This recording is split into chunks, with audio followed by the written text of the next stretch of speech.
La rupie indonésienne a chuté à son plus bas sur 11 mois car selon les derniers rapports, les exportations se sont contractées plus qu'anticipé et l'inflation s'est accélérée.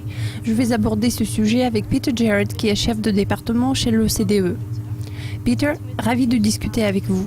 Commençons par la balance commerciale de l'Indonésie.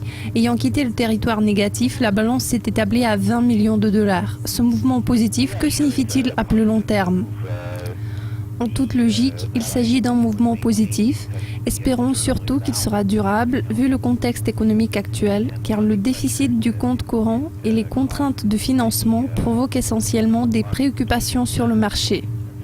Tout changement positif, comme celui-ci, peut apaiser les craintes. Ça va bien avec les récentes données sur l'inflation qui se sont révélées plus faibles que prévu. Peut-être que ça puisse compenser la hausse des prix du carburant qui a eu lieu il y a quelques semaines. La monnaie s'est fortement dépréciée. Ça peut se révéler utile et positif pour le compte courant. Mais en ce qui concerne les minerais et l'interdiction d'en exporter que le gouvernement a commencé à appliquer il y a un an, il est à noter que ça a pesé lourd sur les secteurs qui y sont liés. Un autre problème préoccupant à long terme est la perte de compétitivité constante observée dans les secteurs autres que ceux des matières premières. Ce problème devrait être résolu. Il existe encore une pierre d'achoppement importante, c'est surtout le manque de capacité en matière de la production pétrolière et gazière qui résulte d'un manque chronique d'investissement. À mon avis, il est crucial que le gouvernement fasse tout son possible pour remédier aux problèmes infrastructurels afin d'améliorer l'aspect de la logistique pour être en mesure d'attirer des investissements dans les secteurs pétroliers et gaziers.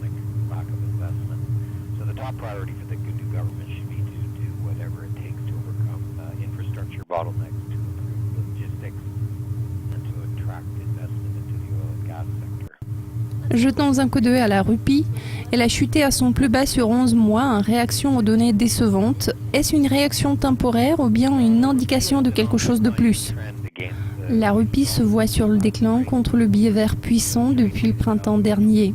Je tiens à souligner que son taux de change peut être jugé assez bon comparé à la chute des autres devises telles que le yen et l'euro contre le dollar. La tendance en question s'est vue interrompue à la veille de l'élection présidentielle en été, ou plutôt avant la prise des fonctions par Joko Widodo. Sinon, la tendance générale a été très claire et très soutenue. En ce qui concerne les données, elles peuvent être jugées favorables et de toute façon, elles n'auraient pas dû causer de vente massive de la rupie. À mon avis, le mouvement baissier que nous avons observé s'explique avant tout par des craintes excessives et des attentes élevées sur le plan des réformes qui peuvent conduire à une forte déception. Ça ne va pas être dû au manque de volonté émanant de la nouvelle administration, comme c'était le cas avec les prédécesseurs de ce gouvernement, mais plutôt à ce que le gouvernement tenace va riposter contre toute initiative des nouveaux élus. Le rapport de la HSBC a démontré que l'indice des directeurs d'achat a chuté à 48 le mois passé par rapport à sa marque de 49,2 enregistrée en octobre. Qu'est-ce qui a provoqué ce mouvement ? Difficile à dire, ce déclin peut être lié à la récente réduction des subventions relatives aux combustibles et toute l'incertitude à propos de l'avenir qui en découle. On pourrait également attribuer cette réaction à la faiblesse du secteur des exportations qui relève beaucoup du marché chinois qui s'est vu affaibli tout récemment.